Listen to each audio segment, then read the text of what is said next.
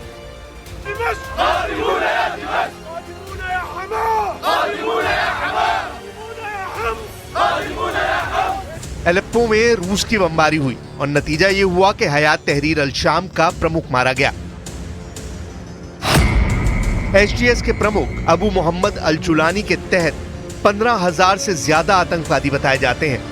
उसके खत्म होने के बाद एचटीएस का नया सरगना आएगा, उसे भी तुर्की से मदद मिलेगी, यानी तुर्की के अर्दवान एचटीएस की ताकत बने हुए हैं।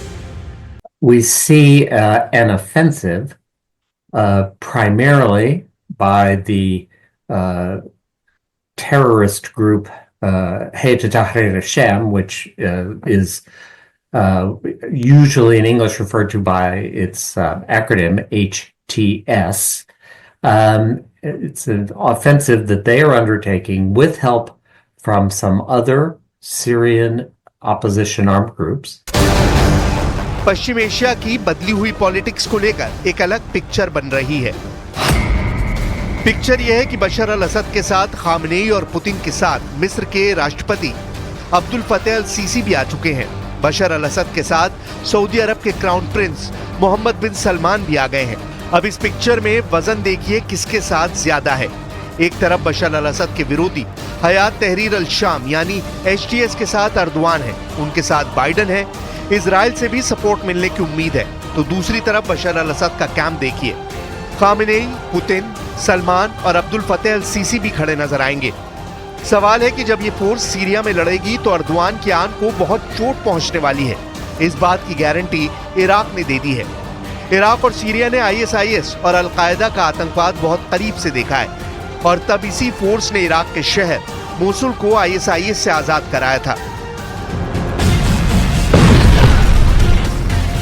इस बार युद्ध का एपिसेंटर सीरिया के अलेप्पो बना है। जब से यहां तुर्की के समर्थन वाले HTS यानी हयात तहरीर अल शाम के आतंकी एक्टिव हुए हैं, पुतिन के फाइटर जेट्स ने बम बरसाने में कोई देरी नहीं की। हालांकि रिहायशी इलाकों पर हुई बमबारी से इस बार फिर बशर अल असद सरकार निशाने पर है।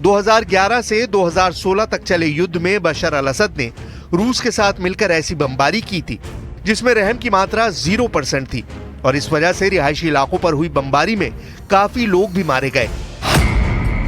लेकिन इन तस्वीरों की परवाह किए बगैर पुतिन ने अपनी एयरफोर्स को बमबारी की 100% आजादी दे दी है। पुतिन का इरादा साफ है, अलेप्पो को किसी भी कीमत पर फिर आजाद कराना है। पुतिन का मिशन अलेप्पो के टारगेट पर इस बार हयात तहरीर अल शाम से ज्यादा तुर्की के राष्ट्रपति अर्दवान है और पुतिन अपने दुश्मनों को बख्शते नहीं हैं। इसकी वो तसल्ली बख्श गारंटी हमेशा देते रहे हैं। Это необходимый для урегулирования. Это два. И, конечно, для выхода на траекторию урегулирования, конечно, нужно решать проблему первопричин этого конфликта. सीरिया में 2011 में शुरू हुआ गृहयुद्ध इराक तक फैल गया था, फिर इसमें ईरान की एंट्री हुई। 2015 में रूस भी दाखिल हुआ और 2016 में रूस ने अलेप्पो को आतंकवादियों से आजाद करा दिया था और फिर इराक से भी ISIS का खात्मा हुआ। 8 साल बाद 2024 में अलेप्पो पर फिर से अल-कायदा और ISIS से जुड़े आतंकियों का कब्जा हुआ है और अब सबकी नजर पुतिन पर है। सीरिया में अल-कायदा के आतंकी अमेरिका में बनी anti tank missile BGM-2 fire कर रहे हैं। ये मिसाइल तुर्की के रास्ते इन आतंकियों तक पहुंची है। अब नया खतरा यह है कि सीरिया का नया युद्ध ऐसी जंग में तब्दील होने जा रहा है जिसमें एंटी टैंक मिसाइल से लेकर बैलिस्टिक मिसाइल वाला हमला भी देखने को मिल सकता है, क्योंकि पुतिन और खामनेई सीरिया के राष्ट्रपति बशर अल असद की सरकार को बचाने में कोई कोर कसर नहीं छोड़ेंगे। The Syrian armed opposition, including HTS, has essentially been fighting a static war for the last 5 years.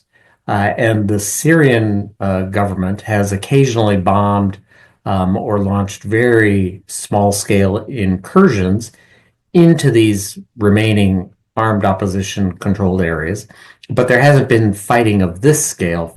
आतंकी गुट HTS यानी हयात तहरीर अल शाम को सीरिया का वो कैंसर माना गया है जिसकी शुरुआत उत्तरी सीरिया में हुई और इसको पैदा करने में तुर्की की बड़ी भूमिका रही है। हथियारों से लेकर ट्रेनिंग और लड़ाकों से लेकर तकनीक तक सब अर्दवान की फौज ने सप्लाई की है। पुतिन भी जानते हैं कि HTS एक बार फिर तुर्की की तरफ से आ रही मदद के बलबूते सीरिया को युद्ध में झोंक रहा है। अलेप्पो की सड़कों से आ रहे वीडियो सीरिया में दहशत पैदा कर रहे हैं कि क्या फिर से इस अरब देश में ISIS वाला दौर लौटने वाला है। पिछले एक हफ्ते के दौरान क्या हुआ उसे बहुत गौर से समझिए। सीरिया के नक्शे पर देखिए, यहाँ है अलेप्पो। यहाँ से तुर्की के बॉर्डर की दूरी है 50 किलोमीटर। अलेप्पो के पश्चिम में है इदलिब शहर, ये भी अलेप्पो से करीब 50 किलोमीटर है। यहाँ पर तुर्की समर्थित HTS आतंकियों का कब्जा रहा है। इदलिब एक बफर जोन बना जहां रूस और तुर्की के समझौते के बाद सीरिया की फोर्स दूर रही, लेकिन इस बफर जोन में नवंबर में ही इजराइल ने एक बड़ी एयर स्ट्राइक की जिससे सीरिया की सेना कमजोर पड़ गई। सीरिया को मिले झटके के बाद अब नवंबर के आखिर में आतंकी गुट HTS ने अलेप्पो पर हमला किया और इस शहर पर कब्जा कर लिया। अब हयात तहरीर अल शाम ने एक वीडियो जारी करके कहा है कि अलेप्पो के बाद उसका अगला टारगेट हामा शहर होगा, जो अलेप्पो से 120 किलोमीटर दक्षिण में है।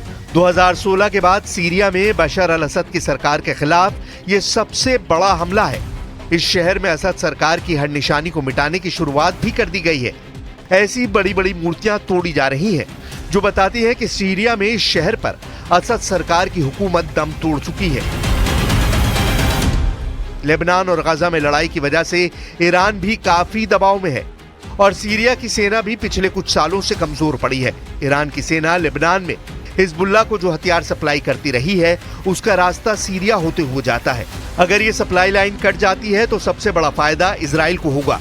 यही खामनेई का सबसे बड़ा खौफ कहा जा सकता है।